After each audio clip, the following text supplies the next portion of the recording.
Hello beautiful soul, कैसे हैं आप सब। आई होप आप सब बहुत अच्छे होंगे और खुश होंगे। 11 बेस्ट टिप्स जो मैं आपके साथ आज शेयर करने जा रही हूँ टू इनफ्लेम जर्नी में। अगर आपके पर्सन थर्ड पार्टी में स्टक हैं, आपका 3D यूनियन नहीं हो पा रहा है, या फिर आप बहुत मेहनत कर रहे हैं फिर भी आपका पर्सन नहीं आ रहा है वापस, क्योंकि बहुत डिवाइन फेमिनाइन है जो मेहनत तो कर रही हैं पर उनका यूनियन नहीं हो पा रहा है अपने पर्सन के साथ। तो ये चीज़ें मैं आपके साथ शेयर इसीलिए कर रही हूँ क्योंकि मुझे भी अपनी जर्नी में इन पॉइंट पे ट्रिगर मिले हैं।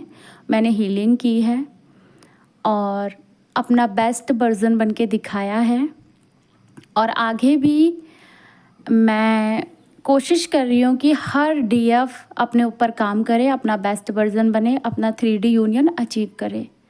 क्योंकि इस जर्नी में स्ट्रगल बहुत है, पेनफुल जर्नी है, एनर्जी की जर्नी है, क्योंकि एनर्जी कभी लो होती है, कभी हाई होती है और बहुत प्रॉब्लम होती है। मैं समझ सकती हूँ क्योंकि इस पेनफुल सिचुएशन से या इस पेनफुल जर्नी से मैंने भी गो थ्रू किया है। और बहुत लकी हैं वो डिवाइन फेमिनाइन जिनका यूनियन जल्दी हो जाता है, उनके पास्ट लाइफ के बेस्ट कर्मा की वजह से, या उन्होंने इतना ज़्यादा इनर वर्क किया होता है कि उनको उनका डीएम कुछ ही टाइम बाद मिल जाता है, उनकी मैरिज हो जाती है।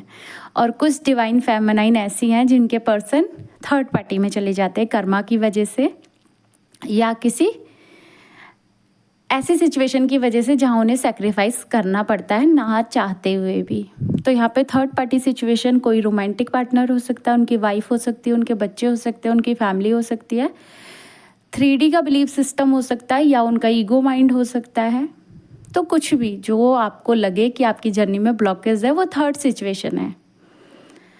अब यहाँ पे फेमिनाइन क्या गलती करती हैं कि अपने पर्सन से उम्मीद लगा के बैठती हैं कि वो पर्सन आएगा, मुझसे शादी करेगा, अपनी थर्ड पार्टी को डाइवोर्स दे देगा। पर आप अपने अंदर झांकने की कोशिश करो कि वो थर्ड पार्टी को डाइवोर्स देगा क्यों। आपके अंदर क्या ऐसी क्वालिटी है जिसकी वजह से वो अपनी थर्ड पार्टी छोड़ के आपके पास आएगा, बताइए। क्योंकि अगर वो आपको छोड़कर गया है, उसने थर्ड पार्टी को चुना है, तो उसने भी सोच समझ के ही चुना होगा। चाहे लोग कितना भी बोल लें कि थर्ड पार्टी से वो प्यार नहीं करते, थर्ड पार्टी के साथ वो खुश नहीं है, लेकिन सोसाइटी के प्रेशर से, फैमिली के प्रेशर से वो उनके साथ रहते हैं। इमोशनली कनेक्शन उनका भी होता है, वो डरते हैं थर्ड पार्टी से दूर जाने से या थर्ड पार्टी को छोड़ देने से, क्योंकि उनके अंदर भी एक इमोशनली कनेक्शन होता है कि मैंने इससे शादी कर ली है, मेरा जो डीएफ के साथ था वो था, लेकिन अभी मैं इसकी लाइफ क्यों बर्बाद करूं, क्योंकि डीएफ से मैंने शादी नहीं की है। और शादी जैसी बड़ी चीज़ इस सोसाइटी में बहुत मैटर करती है। डिवाइन फेमिनाइन ये बात मान लीजिए और अपने ऊपर काम कीजिए, अपना बेस्ट वर्जन बनिए। हो सकता है वो पर्सन कल को ना आए, तो आप क्या करेंगी, अपना टाइम वेस्ट, 1 साल 2 साल 3 साल 4 साल 5 साल, कितने साल वेस्ट करेंगी। आपको क्रेविंग नहीं हो रही है किसी से शादी करने की, मानती हूँ इस जर्नी में ऐसा ही होता है। मतलब आप एक पर्सन के लिए ऐसा बोल रहे हो कि वो किसी और पार्टनर के साथ है और वो वहाँ से निकल कर आएगा फिर मुझसे शादी करेगा। तो आपको इस सिचुएशन के लिए बहुत तैयार होना पड़ेगा, मेंटली, इमोशनली और फाइनेंशियली। पहले बात करते हैं मेंटली स्ट्रांग क्यों होना पड़ेगा, क्योंकि हर कोई आपसे ये बोलेगा कि आप इस पर्सन से शादी क्यों कर रहे हैं, ये मैरिड है पहले से, इसने अपनी वाइफ को क्यों छोड़ा। सब लोग, क्योंकि मस्कुलाइन होते हैं, आज उनके ऊपर उंगली उठाने वाला कोई भी नहीं है। और जब उनको सेल्फ रियलाइजेशन होगा, जब उनकी अवेकनिंग आएगी, जब उनके एक अवेकनिंग टाइम पे उनको सेल्फ से पता चलेगा कि वो मेरी डीएफ है या फिर आपके साथ उनका कोई कनेक्शन है, तो भी एक बार वो थर्ड पार्टी के लिए सोचेंगे। बिल्कुल मुंह उठा के आपके पास नहीं आ जाएंगे। मस्कुलाइन में ये आदत होती है, वो सब कुछ साथ लेके चलते हैं। आपके जैसे सिर्फ यूनियन यूनियन यूनियन नहीं करते। इसीलिए कुछ सीखें इस जर्नी से। ट्रांसफॉर्मेशन की जर्नी है, ग्रोथ की जर्नी है। अगर कोई आपको कल मेंटली ट्रिगर करता है ना, आपको स्ट्रांग होना पड़ेगा, ना कि चेजिंग एनर्जी में जाके उससे लड़ाई कर दो। इमोशनली आपको अपने पर्सन को फिर सपोर्ट करना पड़ेगा। उतना लव, उतना केयर आप दे पाओगे। अगर आपका पर्सन आपके पास आ रहा है और आप ये बोल दे रहे हो कि पहले आपकी लाइफ में कोई और था, या आपके साथ तो सही हुआ, क्या कुछ भी इमोशनली कल कुछ भी देखने के लिए मिल सकता है, क्योंकि वहाँ पे एक पार्टनर रह कर गया है उनके साथ, उनकी फैमिली के साथ। तो आपको इमोशनली, मेंटली बहुत स्ट्रांग होना पड़ेगा। और ये टिप्स हैं आपके लिए, इनको अप्लाई ज़रूर करना। फाइनेंशियली इसीलिए स्ट्रांग होना पड़ेगा क्योंकि कहीं ना कहीं आपका साथ कोई नहीं देगा उस टाइम पे, कोई भी नहीं, चाहे आप कितनी भी हीलिंग कर ले, आप 3D के कोई से भी कनेक्शन को उठा के देख ले, फाइनेंशियली स्ट्रांग होना बहुत ज़रूरी है। हालांकि ट्विन फ्लेम जर्नी या स्पिरिचुअल जर्नी में ऐसा माना जाता है मनी इम्पॉर्टेंट नहीं है, लेकिन 3D में सर्वाइव करने के लिए मनी बहुत इम्पॉर्टेंट है। आपको कोडिपेंडेंसी हील करनी है, आपको डिपेंड नहीं रहना है। अगर आप डिपेंड रहे अपने पर्सन के लिए कि वो मुझे फाइनेंशियली हेल्प करेगा, तो आपको बहुत बड़ा सोल पर्पस दे दिया जाएगा, आपको खुद से ही पूरा करना होगा। तो आपका पर्सन वहाँ पे पैसे क्यों लगाएगा, आपकी हेल्प क्यों करेगा? क्योंकि वो आपका सोल पर्पस नहीं है। वो बहुत बड़े एक सोसाइटी का सोल पर्पस है जो आपको दिया जाएगा। सिर्फ आप उसे अकेले नहीं कर रहे, आप अपने साथ और भी लोग खड़े करेंगे वहाँ पे। आपका पर्सन आपकी हेल्प क्यों करेगा? क्योंकि वो नहीं चाहता कि आप उसके ऊपर डिपेंड रहें, वो आपकी कोडिपेंडेंसी हील करना चाहता है। तो पहले से स्ट्रांग बन जाएं।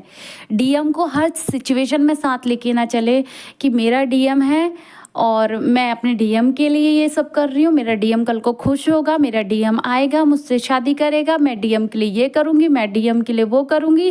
पहले झांके अपने अंदर कि डीएम आपके लिए क्या कर रहा है और वो आपको क्या चीज़ दिखाना चाहता है और क्या हील करवाना चाहता है। आप अपनी कार्मिक फैमिली में स्टक हैं, अगर आप किसी और पर्सन के साथ मैरिड हैं तो वहाँ स्टक हैं। आप मेंटली कितना अपने आप को टॉर्चर कर रहे हैं, ये चेक कीजिए पहले। यूनियन तो बहुत बाद में होता है, बहुत बाद में, जब तक आपको बहुत आगे बढ़ना पड़ेगा, खुद को खुद ले जाना पड़ेगा। कोई डीएम किसी की हेल्प करने नहीं आता। जो लोग यूनियन में हैं उनसे पूछना, उनको पता है ये चीज़ें कि डीएम कितना हेल्प करते हैं और कितना नहीं करते हैं। तो आगे बढ़े, अपना बेस्ट वर्जन बने, किसी के ऊपर डिपेंड ना रहें। और मैं आपको ट्रिगर नहीं कर रही हूँ, आपका यूनियन हो जाएगा, इससे ज़्यादा खुशी की बात मेरे लिए कुछ हो ही नहीं सकती। आप हील हो जाएंगे, बहुत अच्छी बात है। आप डिपेंड मत रहो, बस मैं ये कहती हूँ। चेस करो अपने पर्सन को, ट्रिगर करो, अपनी हर सिचुएशन में जाने की कोशिश करो। पर्सन अगर बिल्कुल साइलेंट है तो अच्छा बन के दिखाओ उसे, पता करने की कोशिश करो कि क्या चल रहा है उधर। वो साइलेंट है, आप भी साइलेंट हो गए, तो जर्नी कहाँ जाएगी आपकी? आप अपने आप को चेंज ही नहीं कर रहे, आप वही पैटर्न में, उसी लूप में फंसते जा रहे हैं। ऐसे यूनियन नहीं होते हैं। अच्छी गाइडेंस को फॉलो करें, अपना बेस्ट वर्जन बने, ताकि कल को वो थर्ड पार्टी को छोड़े तो आप उसे इतना प्यार दे सको कि वो कभी थर्ड पार्टी को याद ना करे, आप दोनों के बीच में कभी कोई लड़ाई झगड़े ना हो। अपने कोर में जाके देखें कि आप खुद से कितना प्यार करते हैं, तभी आपको सबसे प्यार मिलेगा। आपका थ्रोट चक्रा कितना हील है, लोग आपकी कितनी बात मानते हैं, कल को आप अपनी शादी की बात अपने घर पे कर पाएंगे, नहीं कर पाएंगे, सब कुछ आपको चेक करने की ज़रूरत है। आप सोसाइटी में ऐसा फील करें जब बाहर निकलते हैं कि वो पर्सन मेरे साथ चल रहा है और लोग हमें देख रहे हैं, तब आपको पता चलेगा आपकी हीलिंग कितनी हो गई है। कभी अपनी फैमिली में बात करके देखो कि मैं उस पर्सन से शादी करना चाहती हूँ, अपने मन में ही वो चीज़ देखें कि मैं अपनी फैमिली से बोल रही हूँ कि मैं शादी करना चाहती हूँ। वहाँ पे क्या हिम्मत है आपके अंदर? चेक करें हर चीज़, हर सिचुएशन को चेक करें अपने अंदर, और धीरे धीरे करके ये चीज़ें होंगी। एकदम से कुछ नहीं होता है, लेकिन स्टक ना रहें किसी एक पर्सन पे कि डीएम आएगा मुझसे शादी करेगा। आप अपने आप को ऑक्शन बना के मत रखें, ऑक्शन नहीं है आप किसी के लाइफ का। आप अपना बेस्ट वर्जन है कि थर्ड पार्टी जाएगी तब मैं डीएम की लाइफ में आऊँगी। कोई थर्ड पार्टी नहीं है आपकी जर्नी में, ऐसा सोच ले। या फिर थर्ड पार्टी है तो है, उसे मान ले और अपनी लाइफ में अपनी ग्रोथ करने लग जाएं। कि वो थर्ड पार्टी के साथ खुश है तो भाई खुश ही रहे, जा जी ले अपनी ज़िंदगी। ऐसा करने के लिए भी ना जिगरा चाहिए, और एक डिवाइन फेमिनाइन ऐसी ही होती है। यकीन ना हो तो जो स्पिरिचुअल जर्नी में रहे हैं लोग, या फिर डिवाइन जर्नी देख लीजिए आप, जिनकी भी देखना चाहते हैं, सारी डिवाइन फेमिनाइन ने यही किया है और ऐसे ही वो आगे बढ़ी हैं। और जब तक ये पावर आपके अंदर नहीं है तब तक अपने आप को भी डिवाइन फेमिनाइन ना बोले, अपने पर्सन को भी डिवाइन मस्कुलाइन ना बोले, क्योंकि मस्कुलाइन बहुत सोच समझ के एक्शन लेते हैं। वो किसी को छोड़ते हैं तो उसका भी बहुत बड़ा रीज़न होता है जब उनके सर के ऊपर से पानी जाता है, और वहाँ तक आने के लिए आपको बहुत कर्मा हील करना पड़ेगा, अपना बेस्ट वर्जन बनना पड़ेगा, अपने पार्टनर की दी हुई सारी चीज़ें, जो भी दर्द है या एंजाइटी है, डिप्रेशन है, सप्रेशन है, जो भी चीज़ें हैं आपको सब हील करनी पड़ेंगी। थर्ड पार्टी इशू जो ब्लॉकेज है वो भी हील करना पड़ेगा अपने अंदर। मिरर कहते हैं ना, मिरर एक्सरसाइज करें। वो सारे जो भी उन्होंने मिरर किए हैं आपको आज तक के, जो भी दर्द है आपके अंदर, जो भी पेन है, उनकी फैमिली के ट्रॉमा है, आपकी फैमिली के ट्रॉमा है, जो भी आपका सप्रेशन रहा है लंबा चौड़ा, हील करके एक ऐसा बनना पड़ेगा ना आपको, जो कहते हैं ना कि अंदर से एक डिवाइन फेमिनाइन कैसी होती है, उसके अंदर मदर नेचर होता है, कभी किसी में फ़र्क नहीं करती है। मदर वाला नेचर देखा है, वो किसी में फ़र्क नहीं करती, उसके लिए सब एक समान होते हैं, वो सबको माफ़ कर देती है। वैसा ही अपना बेस्ट वर्जन बनना पड़ेगा। कोडिपेंडेंसी नहीं चाहिए, ये ठान लो कि मुझे किसी पे डिपेंड नहीं रहना है, मुझे अपना यूनियन अचीव करना है, अपने दम पे करना है।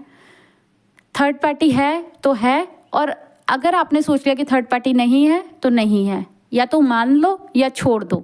दोनों सिचुएशन से एक चीज़ करो, पर अपने माइंड पे उस चीज़ का प्रेशर मत डालो।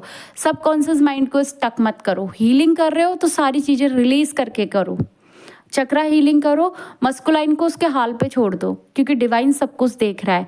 और अगर डिवाइन आपको आपका पार्टनर देगा तो फिर वो बहुत ही मतलब ऐसे सिचुएशन में देगा ना, जहाँ पे आप सच में एक डिवाइन फेमिनाइन में कन्वर्ट हो जाएंगे। आपके अंदर कुछ भी नहीं रहेगा अपने पर्सन के लिए, एक सिंपल लाइन भी नहीं रहेगी कि मेरे पर्सन ने कभी मुझे चीट किया होगा, ऐसी वाली चीज़ भी नहीं रहेंगी।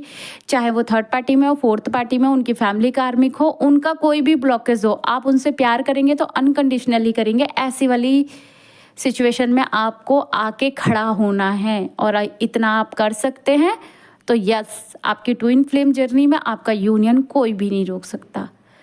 होप आपको वीडियो पसंद आई होगी। अगर पसंद आई है तो लाइक करें, चैनल को सब्सक्राइब करें, और अगर पसंद नहीं आई, आप ट्रिगर हुए हैं, तो मैं आपसे यही बोलना चाहूँगी, अपनी हीलिंग करें, अपना बेस्ट वर्जन बने और आगे बढ़े।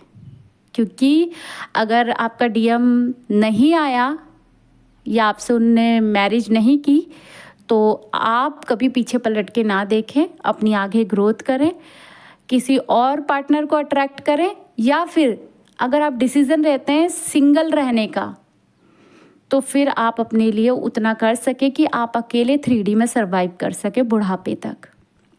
वरना उम्मीद लगा के मत बैठो कि कोई अपनी ज़िंदगी को बर्बाद करके, अपनी शादी को ब्रेक करके, या फिर अपने बीवी बच्चों को छोड़ के, अपनी फैमिली को छोड़ के सिर्फ आपको अपनाने आएगा। क्योंकि झूठी आस किसी से भी नहीं रखनी चाहिए। कोई हमें भी ऐसे बोलेगा ना कि हाँ हाँ भाई मैं आ जाऊँगा, तो बहुत मुश्किल है, ऐसा कोई नहीं करता है। और ऐसा हो सकता है तो बस डिवाइन इंटरवेंशन से। इस ट्विन फ्लेम जर्नी में होता है, मैंने बहुत लोगों का देखा है, लेकिन मैंने उन लोगों को बहुत हीलिंग करते हुए और बहुत अपना बेस्ट वर्जन बनते हुए देखा है, और फिर बाद में उनके डीएम आए हैं, उनसे मैरिज भी की है और उनका यूनियन पॉसिबल भी हुआ है। पर उसके लिए आपको बहुत आगे जाना है, और इस वीडियो का बनाने का मतलब ये था कि आप अपने ऊपर काम करें, अपना बेस्ट वर्जन बने। डीएम आते हैं लेकिन बहुत टाइम लगता है, आपको सब्र रखना पड़ेगा, आगे बढ़ना पड़ेगा, उनको लेट गो करना पड़ेगा अपनी लाइफ से, हर एक सिचुएशन से लेट गो करना पड़ेगा। जब तक आप अकेला चलना नहीं सीखेंगे, अपने ऊपर हर एक पैटर्न अप्लाई करना नहीं सीखेंगे कि हाँ ठीक है, मैं सोसाइटी में स्टैंड ले सकती हूँ, अपनी फैमिली के आगे स्टैंड ले सकती हूँ, बाकी मुझे कोई सेम नहीं है, कोई गिल्ट नहीं है, एक मैरिड पर्सन है, मैं उसके साथ रह सकती हूँ, उसकी फैमिली को संभाल सकती हूँ, उसको संभाल सकती हूँ। अगर आपके अंदर ये सारी चीज़ें आ गई हैं तो यस, गॉड ब्लेस यू। मिलते हैं अगली वीडियो में। Bye bye.